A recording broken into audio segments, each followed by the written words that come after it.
Welcome to another edition of Learning in Bits. In this tutorial, we're going to continue from where we stopped the last time, which was unwrapping, and we have been able to export our UVs from Maya.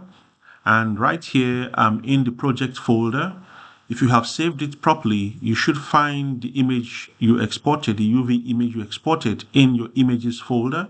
So I'm going to double click and you can see that my UV is saved here already. Now I'm going to export this into Photoshop so I can apply textures. I will right click and I will say open with Photoshop.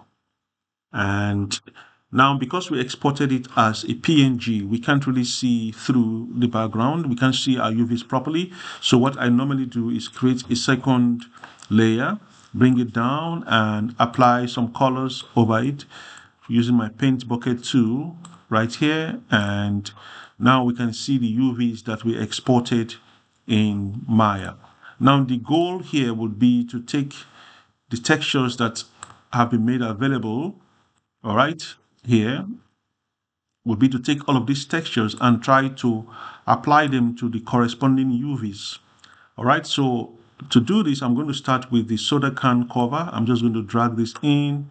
I can tell that that is representative of the soda can cover. So I'm going to bring in the bottom part, the soda cover.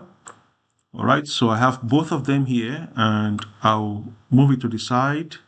And I want to scale them together because I want them to be proportionate. So I'm just going to scale this and I'm going to zoom in with my Control Plus and I'll try to map it around the actual UVs that were exported.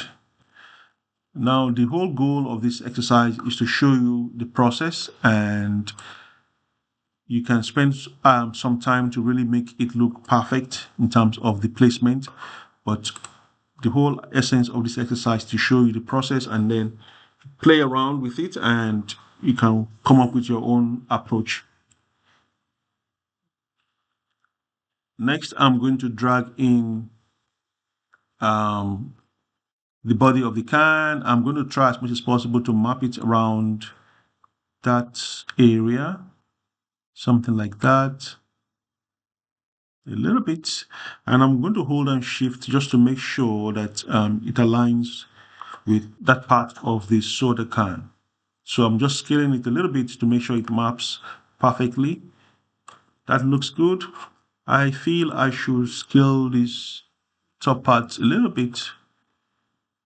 Okay, and so that already is looking fine. So I'm going to go ahead and do the same thing for all the other parts of the objects.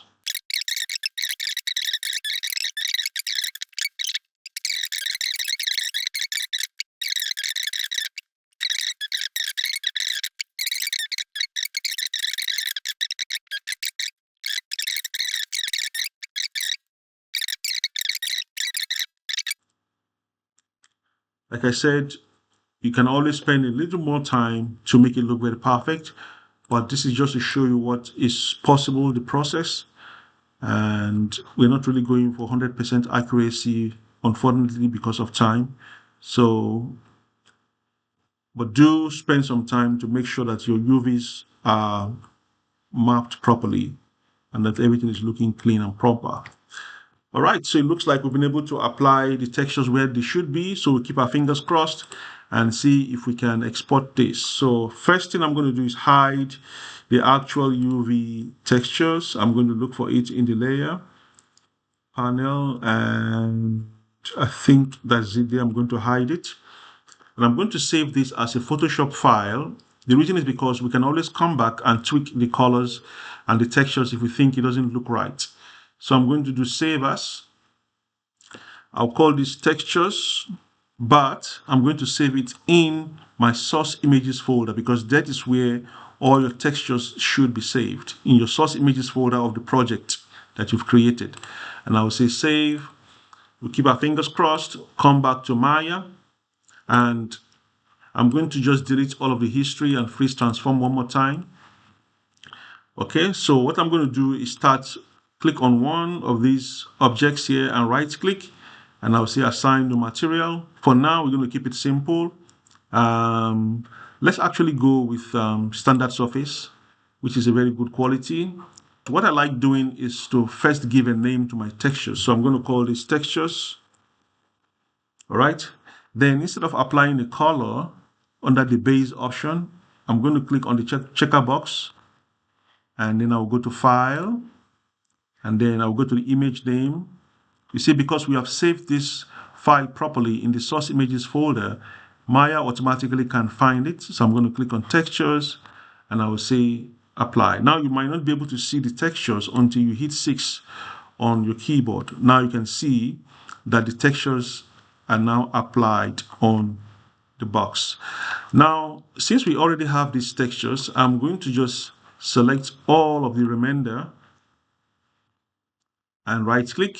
But this time around, I will say assign existing material, and I will say textures. And then you have the textures applied to all of the objects. So this is what we have. Okay. Now we have our textures. So I'm just going to create a small base for the ground, and yeah, just to make sure that there's some kind of foundation. I'm going to centerize all of this in the middle, and I'm just going to apply a random material here. I'll say standard surface.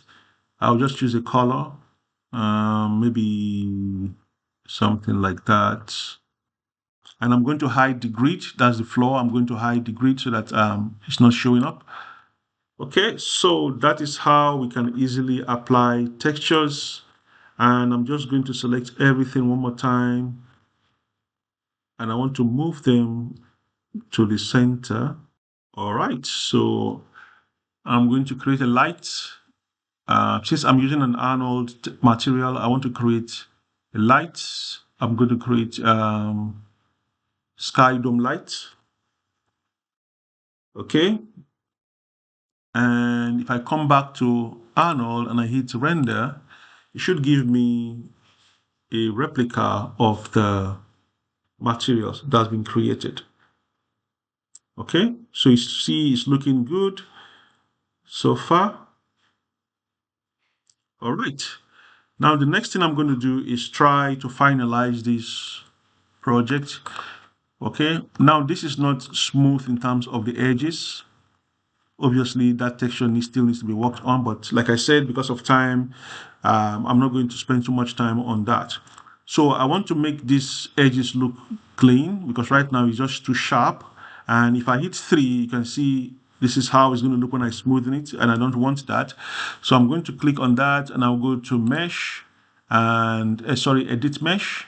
There's this option that says bevel. I will click on bevel, but then I want to work on the fraction, maybe 0.05.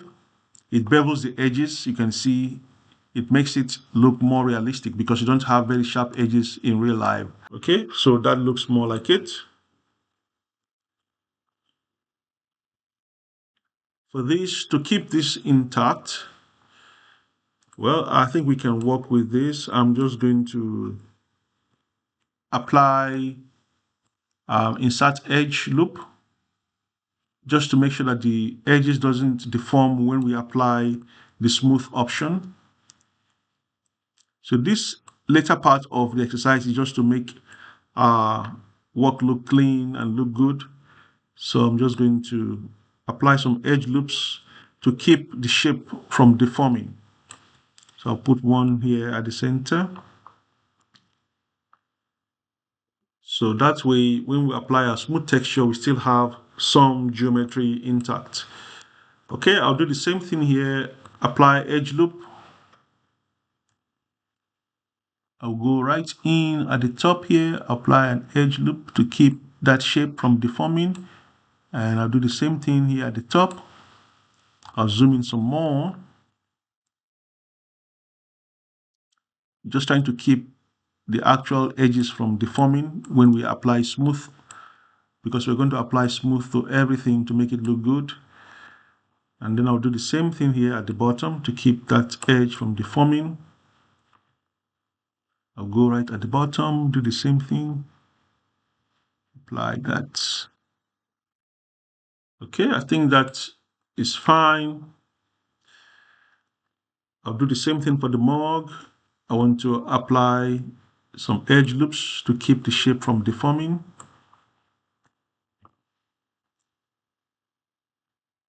Apply on this side and apply on the edge bottom here. Okay, and I want to apply one for the handle also to keep that intact.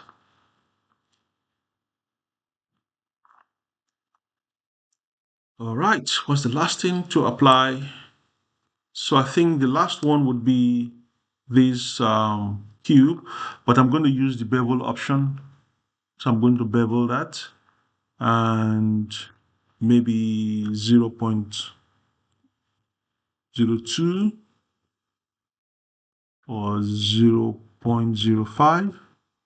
And I'm going to add 2 segments to make sure it doesn't deform when we apply the smooth option. Okay, so we've got everything sorted. I'm going to select all. I'm going to delete history again. And I'm going to select all of my objects because I want to apply the smooth option to everything at once. Once all of the objects have been selected, I'm going to go to Mesh. And there's this option here that says smooth. I'll click on it, and I actually don't need more divisions. I think division 1 is fine. And then I have the smooth applied to everything. Now let's see what it looks like when we render.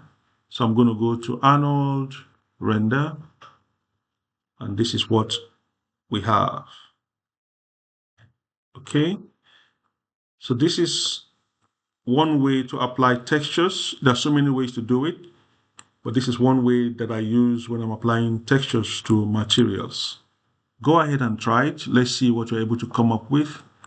And if you have any questions, please feel free to ask. I'll be more than happy to answer your questions. Bye for now. See you in the next video.